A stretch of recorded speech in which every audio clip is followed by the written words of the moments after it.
Walang nakakaalam na saan na tayo? Hijra po. Assalamualaikum, Ustad. Page Nasa? 45, number 8. Niya.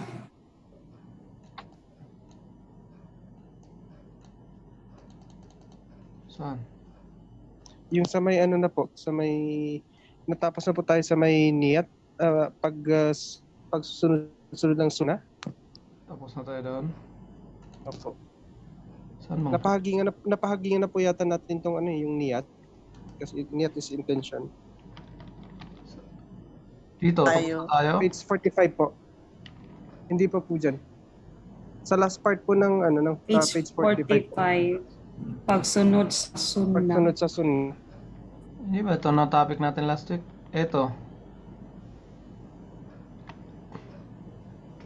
Natapos na tayo. Assalamualaikum, Ustad. Yun po ang last, Waalaikumsalam. Ustad. Doon na po Ah? tayo sa Arabic na, Ustad. Tapos na Arabic po na. yung page ng ano. Ang pagsunod sa sunna po yung last. Sa Arabic na po tayo. Okay. Alhamdulillahi Rabbil Alamin. Wassalatu wassalamu ala ashrafil anbiya'i wal mursalin. Sayyidina wa habibina wa muallimina Muhammadin sallallahu alaihi wasallam. Wa ala alihi wa sahbihi ajma'in. Amma ba'd. Fassalamu alaikum warahmatullahi wabarakatuh. Waalaikumsalam warahmatullahi wabarakatuh. So, ang next topic natin ay al-mukhtasar o mukhtasar summary hilyati talib al-ilm. Hilyati means literally accessories, yung kagamitan, and then talib al-ilm ng isang mag-aaral. Ulitin natin, mukhtasar, summary, hilya, kagamitan, accessories, and then talib, estudyante ng kaalaman o mag-aaral.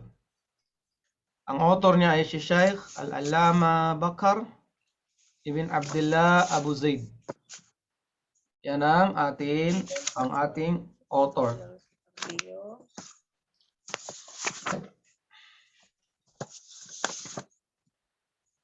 Okay, next. Hilya. Kasi meron niya mukhtasar dito.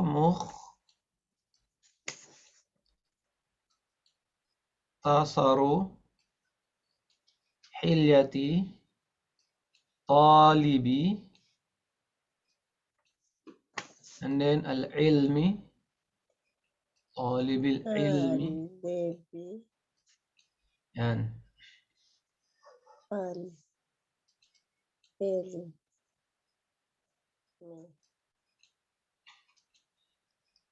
Nakuha na doon sa taas?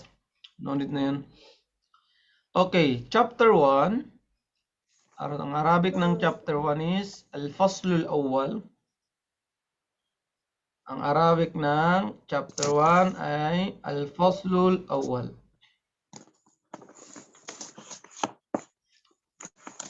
Adabul ilmi fi nafsihi. Pag-uugali o katangian ng estudyante sa kanyang sarili. Pag-uugali, katangian ng mag-aaral sa kanyang sarili.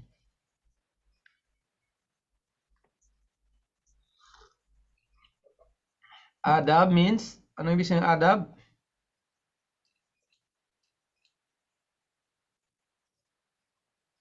Pag-uugali ng at-talib. Anong at-talib? Estudyante. Estudyante. Fi nafsihi. Sarili. Kanino? Sa kanyang? Sarili. Kanyang sarili. Sarili. Okay, sa kanyang sarili. Okay, ating tandaan ang una. Number 1. Al-ilmu Ibadah. Yes, al-ilmu ibadah. Ang pag-aaral, pananaliksik ng kaalaman ay ibadah. Okay, sa tingin nyo, ano ang ibig sabihin ng ibadah? By your own opinion, ano ang ibig sabihin ng ibadah? Pag kayo ang natanong, ano ang Gawain. ibig sabihin ng ibadah? Pag-aaral. Pag-aaral? Jihad? Alain? Assalamualaikum Ustaz. Waalaikumsalam. Ano ang ibadah sa tingin mo? Ibadah po yung pagsamba, Ustaz. Ang ibadah, pagsamba. Okay, sino pang may idea? Pwedeng Ang magsalita, ibadah ay- i-unmute niya lang yung mic niya. Ang ibadah Anong ibadah? ay Paniniwala. Worship, Ustaz. Worship. Paniniwala. Okay, lagay nyo dyan. Ang ibadah, ismun jami'un. Pangalan, lahat ng pangalan, jami', sakop niya, ismun jami'un likulli ma yuhibbuhu Allahu. Lahat ng pangalan, sakop niya ang kagustuhan ng Allah. Ismun jami'un likulli ma yuhibbuhu Allahu wa yarda, at kalugod-lugod kay Allah min aqwalin, salita man yan, basta yung salita na yon ikalugod ng Allah, basta ang salita na yan gusto ng Allah, ismun jami'un, and then likulli ma yuhibbuhu Allah wa yarda min aqwal, salita, wa af'alin, at gawa. Kahit anong gawain pa yan, basta ikalugod ng Allah, gusto ng Allah, tawag doon ibadah. And then zahiratin wa batina. Lantaran man ito o nakatago. Ang tawag dyan ay ibadah. Okay? Ulitin ko. Ang ibadah, lahat ng pangalan, sakop niya. lahat ng pangalan. Anong sakop niya? Ito ay kagustuhan ng Allah. And then, kalugod-lugod ito kay Allah. Salita man yan. Salita man ito at o gawa. Gawain. And then, Basta kalugod-lugod. yes, basta ito ay gusto ng Lantaran Allah. man ito o kapag. Yes, lantad man ito o nakatago. Ang tawag doon ay ibadah. Ibadah. And then, aslul usuli fi hadhihi al-hilya, ang original foundation sa kitab na ito, ang foundation sa kitab na ito, bali kulli amrin matlubin, at sa lahat ng gawain,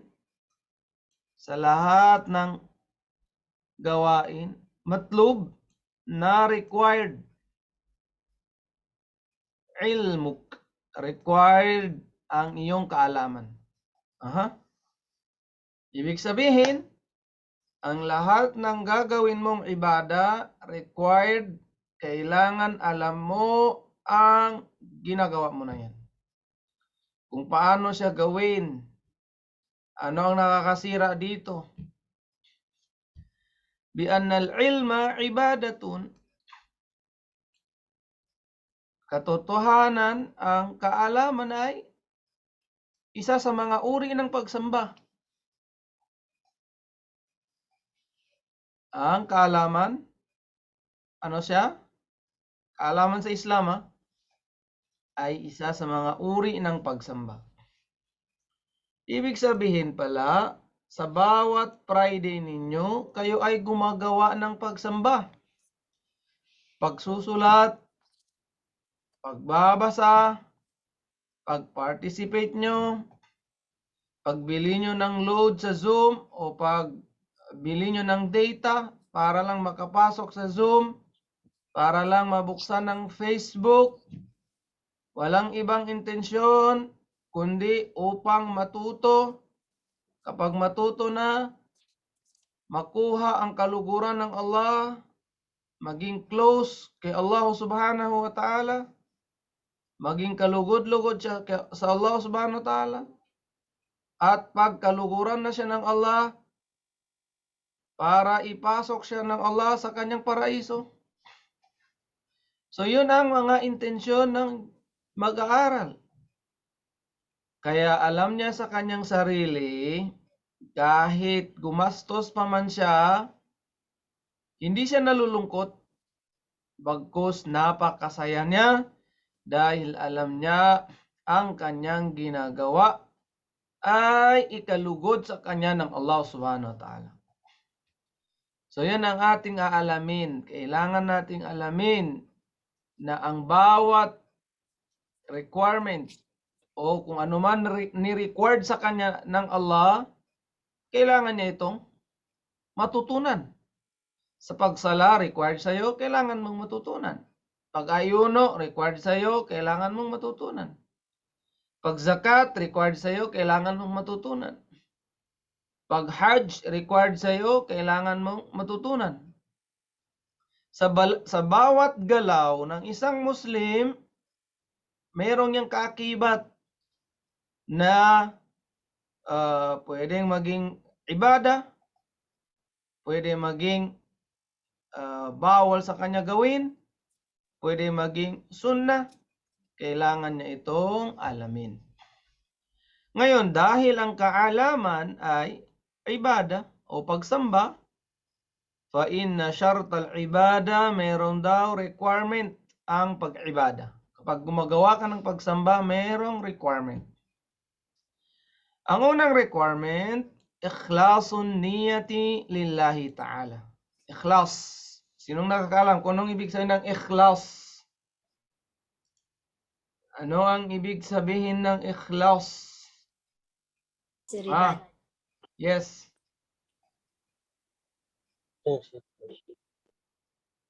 Jihad. Ano jihad? Certainly. Plus po yung Sincerity. sinseridad po, Ustads. Sabi ng jihad, sinseridad. Birsin. Sinceridad. Sinseridad. Jamila. Tiyago ka. Sino tong Jamila's iPhone? Sinseridad po, Ustads. Sinseridad. Okay. Bukal, Diba? bukal sa dibdib po, Ustads. Okay, bukal sa dibdib. Bukal sa dibdib. Paano na yung taong napilitan lamang? Bukal ba yun sa dibdib o hindi? Hindi. Hindi. Paano kaya yun?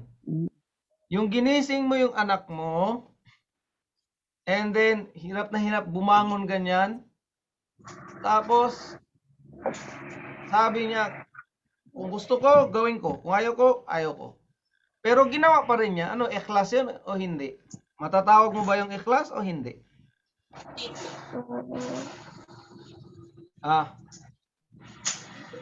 Or yung babaeng walang hijab. Ngayon, in-advisean mo ganyan. Sabi niya sa'yo, gusto ko kasi yung galing sa akin, yung ikhlas. Sabihin sa'yo, ikhlas. Yung hindi ako napilitan ng tao. Doon mo ba mababase ang tinatawag na ikhlas?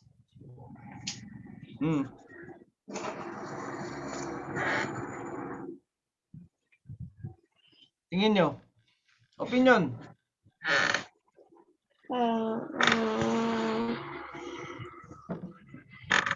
Jamila. Hindi po yung bukal sa dibdib, Ustaz. Napipilitan lang. Okay, napipilitan lang. Ngayon, kahit napipilitan lang ang isang tao, pwede niyang i-change ang kanyang intensyon. O, napilitan siya, pero kailangan niya pa rin tanungin ang sarili niya, bakit niya to gagawin? Bago niya gawin ang ibada. Napilitan siya mag-aral. Tanungin niya pa rin ang sarili niya, bakit ako mag-aaral? Para ba sa magulang ko? O para ikalugod sa akin ng Allah subhanahu wa ta'ala?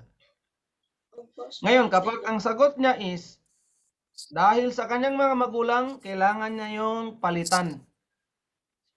I-change niya ang kanyang intensyon, gawin niya para kay Allah subhanahu wa ta'ala. Para kaluguran siya ng Allah. Para bigyan siya ng reward ng Allah. Para ipasok siya ng Allah sa paraiso. Yun ay mga magagandang intensyon. Kaya yun ang unahin natin. Ikhlasun niya. I-purify pure intention para kay Allah subhanahu wa ta'ala. And anong sinabi ng Allah? Wa ma umiru, at hindi namin sila nautusan illa liya'budullaha, except sambahin nila si Allah. Sambahin nila si Allah, mukhlisina lahuddina hunafa. Andyan ang ikhlas sa kanila para kay Allah subhanahu wa ta'ala. Purely nasa relihiyong Islam. And then kapag hunafa, ang sinasabing hunafa, walang pagtatambal sa Allah subhanahu wa ta'ala. Yun ang hunafa. Walang pagtatambal. So yun ang sinabi ng Allah. In short, ang main point lang sa verse na ito ay kailangan pag gumawa ka ng pagsamba, andyan. Kaya mo ginawa para sa Allah subhanahu wa ta'ala. Yun lang ang main point ng verse. Pero kung i-meaning pa natin, at hindi namin sila inutusan, except sambahin nila si Allah, mukhlisina lahuddin hunafa, with ikhlas, para kay Allah, for the sake of Allah, and then lahuddin, dyan sa reliyong Islam, kasi Muslim tayo, ang reliyon natin Islam, hunafa, na walang pagtatambal. So, kung ano natin ang number 1, verse at sa hadith ng Propeta Muhammad sallallahu alaihi wasallam, sa kanyang hadith, innamal a'malu binniyati. Mahaba to, pero ang main point lang is, innamal a'malu binniyat, katotohanan ang gawain, meron kang intensyon. So, bawat gawain, may intensyon dyan. Dalawa lang intensyon mo. Para kay Allah o hindi para kay Allah. Para kay Allah o para sa makamundong bagay. Dalawang intensyon lang yan. Wa innama likulli imri'in ma nawa. Pero dinugtungan pa ng Prophet Muhammad sallallahu alaihi wasallam, wa innama likulli imri'in ma nawa. Innamal a'malu binniyat wa innama likulli imri'in ma nawa. And then ang makukuha mo lang, magkakaroon ka lang ng reward sa ibada na ginawa mo kapag ang ibada na yan meron siyang kasama o andyan ang intensyon para kay Allah. Andyan yung ikhlasun niya. Kaya mo ginawa para kay Allah. So doon magka-reward ka. Sinamba mo ang Allah para sa Kanya, magkaroon ka ng reward. Nag-aral ka every Friday sa klase natin, para kay Allah, nagkaroon ka ng reward. Nagbigay ka ng charity, kahit piso man yan, para kay Allah, nagkaroon ka ng reward. Kasi nandoon ang intensyon para kay Allah. And then, فَإِنْ فَقَدَ الْعِلْمُ ikhlasan niya kapag daw wala, kapag ang kaalaman mo walang ikhlason niya, wala dyan ang para kay Allah, ginawa mo yan hindi para kay Allah, ginawa mo lang para matuto, ginawa mo lang para masabi na ikaw ay maalam, anong sabi? Intaqala min afdalit ta'ati ila ahattil mukhalafat. Magta-transform ang gawaing pagsamba na yan papunta saan? Papunta sa mukhalafat, meaning ng mukhalafat, pagsaway. Magiging useless. Ulitin ko, kapag ang kaalaman, wala dyan ang ikhlas, nag-aral ka, wala dyan ang ikhlas, nag-aral ka para sumikat, nag-aral ka para sabihin marunong ka nang magbasa, nag-aral ka para sabihin marunong ka nang magsulat, nag-aral ka para marunong ka nang mag-Arabic. Ang sabi dito ay intaqala min afdalit ta'at ila ahattil mukhalafat. Magta-transform ang gawain mo na yon from obedience papunta sa disobedience. So kasi ang pag-aaral ay pagsunod sa Allah. Ngayon, kung wala doon ang intention mo, wala doon yung para kay Allah, magiging disobedience pa rin yun. Ibig sabihin, wala kang reward. Bagkus, kung pag nagkataon, magkakasala pa tayo. And then, wala syai'a at walang bagay. Yuhattimul ilm, nakakasira ng kaalaman. Tingnan nyo. Walang bagay. Nakakasira ng kaalaman tulad ng riya, pakitang tao. Riya, pakitang tao. Ibig sabihin, tulad ng nagsasamba ka, andyan si mama, andyan si papa. Nagsasamba ko ngayon. Tawag doon is pakitang tao. Hindi ko mute. Okay na. So, anong tawag doon? Pakitang tao. At tasmi' naman, tasmi', nagpaparinig ka. Mayroong tao dyan, nagbabasa ka ng Quran. So, gusto mo marinig niya na ikaw ay marunong magbasa. Tawag doon is tasmi', pagpaparinig. Dito sa una, ariya, pagpapakitang tao. Meaning, para makita ka na ikaw ay sumasamba. Dito naman sa kabila, tasmi', nagpaparinig ka na ikaw ay nagsasamba. So, ang dalawang bagay na ito ay nakakasira ng gawain. Wala kang reward. Bagkus magkakasala ka pa. Next. Nakuha dito? Amelie, nakuha yung ano dito, yung point?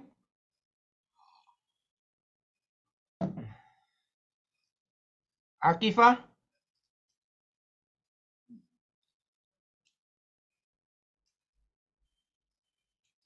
Tulog yung mga tao? Okay, next. Ustad. Aisha, nakuha mo Aisha? Opo, Ustad. Okay. Ngayon, wa alayhi, dahil sa mga nabanggit natin, faltazim at-takhallusa min kulli ma yushawwibu niyatak fi sidqit talab. Dahil diyan, faltazim, kailangan mong i-maintain at takhallusa sa paglayo, sa pag-iwas sa lahat ng nakakasira ng intensyon mo. Kailangan mong lumayo, i-maintain mo ang paglayo sa mga bagay-bagay na nakakasira ng intensyon mo. Fi sidqit talab, na totoong mag-aaral ka. Na totoong gusto mong matutunan ang Islam para kay Allah. Na Gusto mo o totoong totoo yung intention mo matuto para kay Allah. So ano yung dito? Anong point dito? Sinong maka-review dito?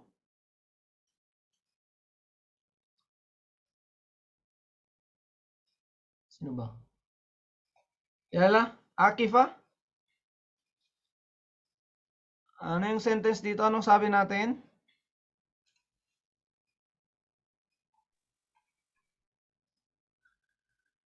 Assalamualaikum Ustad. Waalaikumsalam. Yes. Try ko po. Errol. Si Errol ba to? Opo. Opo. Ibig po sabihin, dapat po tayong umiwas sa mga bagay-bagay na makakasira sa intention natin sa gawa ng gawain para kay Allah. Okay. And then fi sidq talab, kasi ito yung ano natin eh. Ito yung kapital natin. Ang sidq talab, ibig sabihin ang pag-aaral. Yung totoong mag-aaral tayo ng Islam, kailangan nandoon ng purely intention para kay Allah. Kasi itong kapital mo eh. Kasi bago ka magsala, kailangan mo mag-aral. Bago ka mag-ayuno, kailangan mo mag-aral. What I mean, kahit nagsasala ka na, kailangan mo pa rin matutunan ang mga alituntunin sa pagsasala. Pwede ka nang magsala, pero after mong magsala, kailangan mo pa rin matutunan ang alituntunin sa loob ng sala. Ano bang nakakasira sa sala? Ano ba yung mga wajib sa sala? Ano ba yung mga sunnah sa sala? Mga ganong bagay. And then, tulad na lang daw ng hubbi zuhur. Hubbi zuhur, gusto mong lagi mag-show off. Gusto mo lagi, ikaw ang laging napapansin. Tawag doon, hubbi zuhur.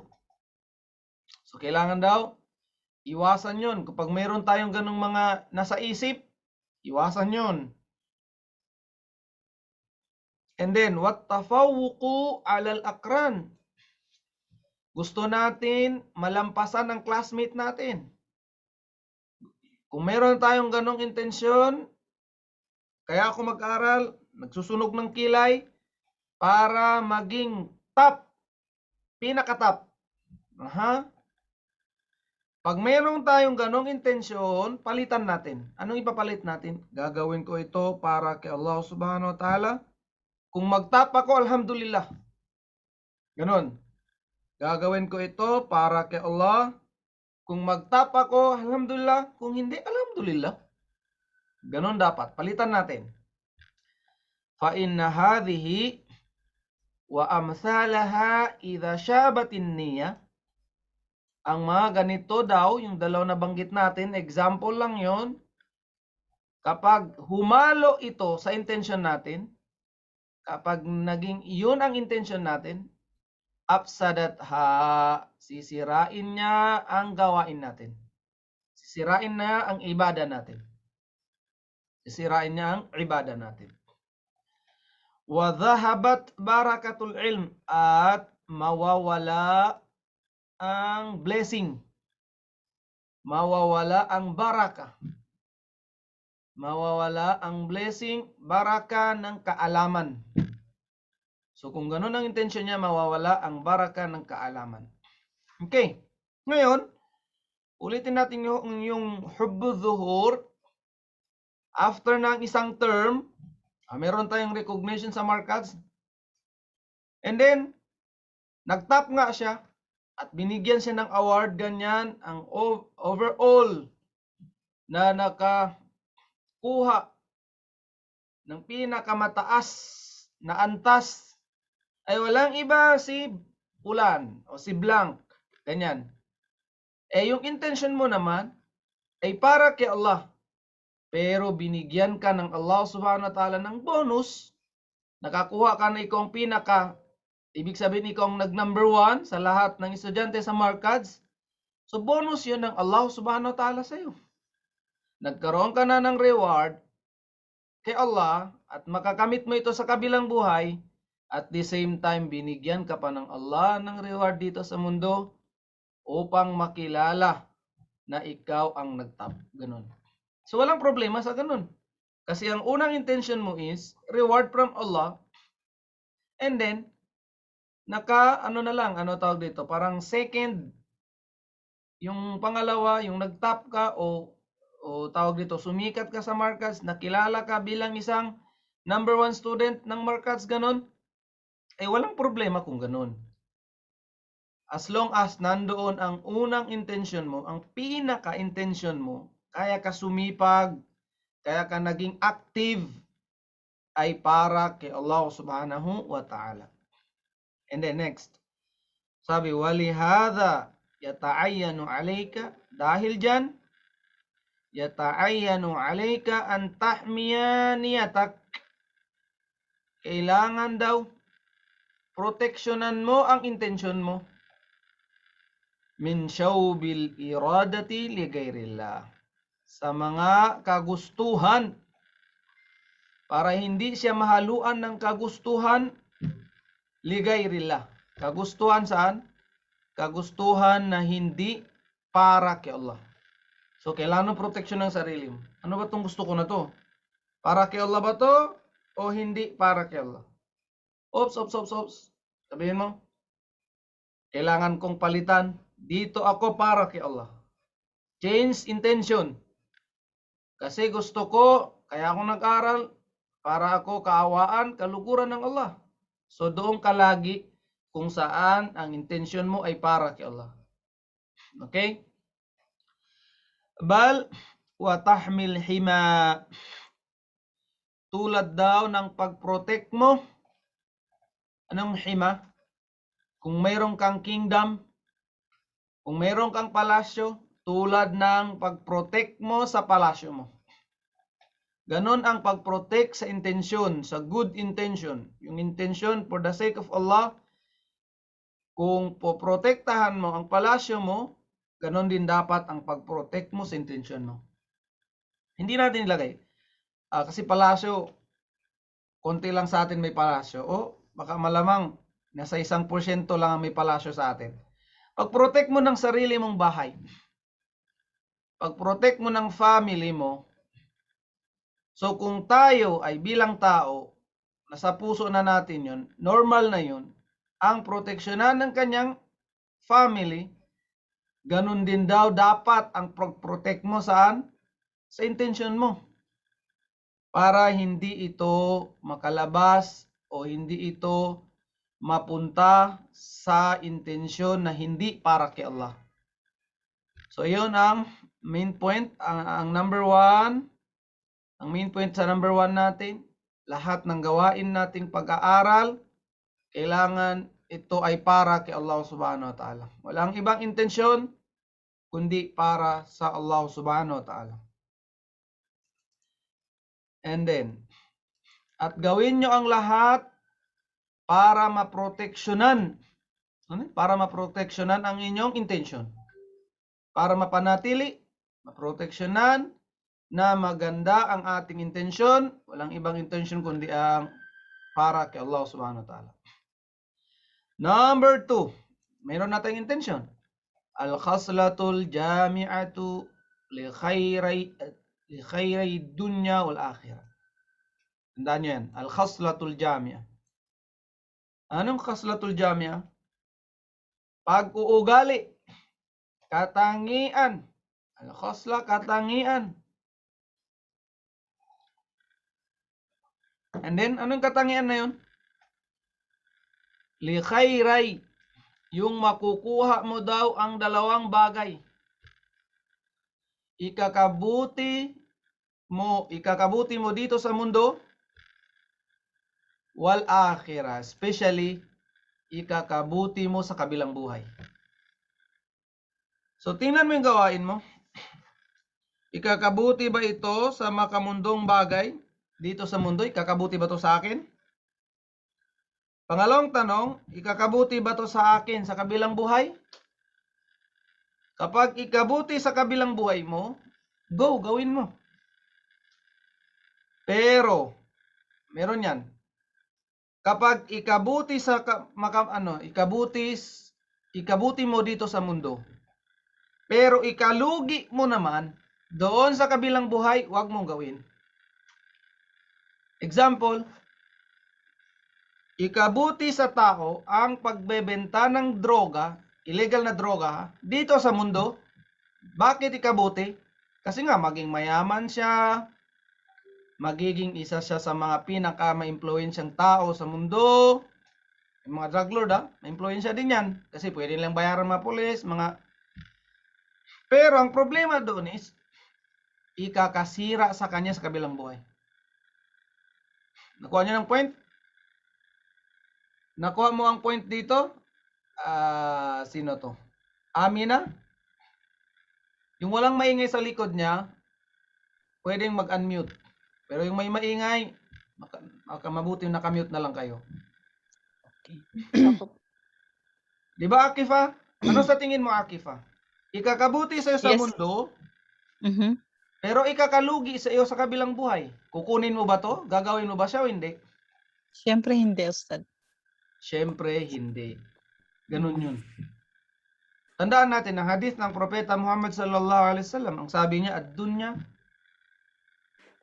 sijnul mu'min wa jannatul kafirin. Ang sabi ng Propeta Muhammad sallallahu alaihi wasallam, ang mundo, kulungan ng mga mananampalataya. Kulungan ng mga alipin ng Allah. At ang mundong ito, paraiso ng mga disbeliever, ng mga walang paniniwala. Bakit tayo nakakulong? Kasi tayo, ang galaw natin ay naaayon lang Kay Allah. kay Allah o naaayon lang sa Islam. Kumbaga, ganito ang Islam, nandiyan ka lang sa loob. Hindi ka pwedeng lumabas sa rules and regulation ng Islam. Diyan ka lang sa loob ng Islam, sa circle ng Islam. Kaya sa tinawag na kulungan. Kasi kung totoong Muslim ka, nasa loob ka lang ng circle ng Islam. Ganon. O dyan na kafirin yung kafir. Ano yan sila? Happy go lucky. Bahala na sila sa buhay nila. O ano yan? Ganon. Okay, basta ang mahalaga sa mga kafir, sa mga disbeliever, masunod ang layaw nila, ang kagustuhan nila. And then, ano ba daw tong dalawang? Ano ba yung ikakabuti sa atin sa kabilang buhay at dito sa mundo? Pag nagbanggaan ng dalawa, ikabuti sa'yo sa mundo, pero ikasira sa'yo, ikalugi sa'yo sa kabilang buhay, kunin mo yung huwag mong kunin ang makamundong bagay na yun. Always natin i-prioritize ang kabutihan sa kabilang buhay. Bakit? Bakit kailangan natin i-prioritize ang buhay sa kabilang buhay kaysa buhay dito sa mundo? Ano ang reason mo, Akifa? Anong reason mo? Para makarating tayo, Ustad, sa paraiso, inshallah. Inshallah. Mariam Rosal, anong reason mo, Mariam? Bakit mo pinaprioritize ang kabilang buhay kaysa sa buhay dito sa mundo? Para makarating nandyan na, inshallah, Ustad. Inshallah. Dahil ang buhay sa mundo ay maikli lang. Maikli lang. At napakabilis. Napakabilis ang buhay dito. Di mo na malayan nga yung pagkabata-bata natin. Parang kahapon lang eh. Ngayon, ilang taon na tayo? Ganon yun. Dati, tayo pang inaalagaan. Ngayon, tayo nang nag-aalaga. Balang araw, pag umabot pa tayo sa edad na more than 70, ganyan, bumabalik na tayo parang bata. Wala na yung mga ngipin natin. Yung pandinig natin, humihina na. Yung mga mata natin, lumalabo na. Yung katawan natin, hindi na ma-straight ganyan. Medyo pa-curve na ganyan. Wala. Ngayon, kapag habang tumatagal tayo dito sa mundo, mas lalong maghihirap ang buhay natin. Pahirap ng pahirap. Meron bang tao tumanda, naging 100 years? Kasing lakas pa ng, magkasing tulad pa ba yun sa mga 18 years old? Meron ba, Akifa? Wala na siyempre, Ustad. Siyempre wala na. Habang tumatagal ka dito sa mundo, parang nagiging parusa pa yun sa atin. Pahirap na tayo sa family natin, nahihirapan pa tayo sa sarili natin. So, kaya kailangan i-prioritize ang kabilang buhay kaysa sa buhay dito sa mundo. And then, ano daw to? Mahabbatullah. I-prioritize natin. Wala nang iba kundi ang pagmamahal sa Allah. Mamahabbatu rasulihi, at pagmamahal sa kanyang propeta Muhammad sallallahu alaihi wasallam. Wa tahqiquha. Kailangan mong i-prove. Hindi hanggang bunganga lang, mahal ko ang Allah. Ilagay mo sa Facebook, I love Allah. I love the messenger of Allah. Pero yung gawain, maglagay sa Facebook ng mga aral, pero after nyan, iba na naman, music. Naghalo ng music at aral. O minsan, nakahijab sa FB niya, minsan naman walang hijab. Minsan aral, minsan nagmumura. Minsan, Allahu Akbar. So, kailangan daw, i-prove natin na mahal natin ang Allah subhanahu wa ta'ala. Kaya daily, daily life natin, kailangan andon yung mutaba. Anong mutaba? Kailangan nandun yung pagbabantay sa ating sarili. Check natin. I-account natin ang ating sarili. Ano bang improvement natin sa araw na yan? Ano ba yung mga kasalanan na gawa natin sa araw na yan? Para mapalitan natin ng kabutihan o para makahingi tayo sa Allah ng patawad.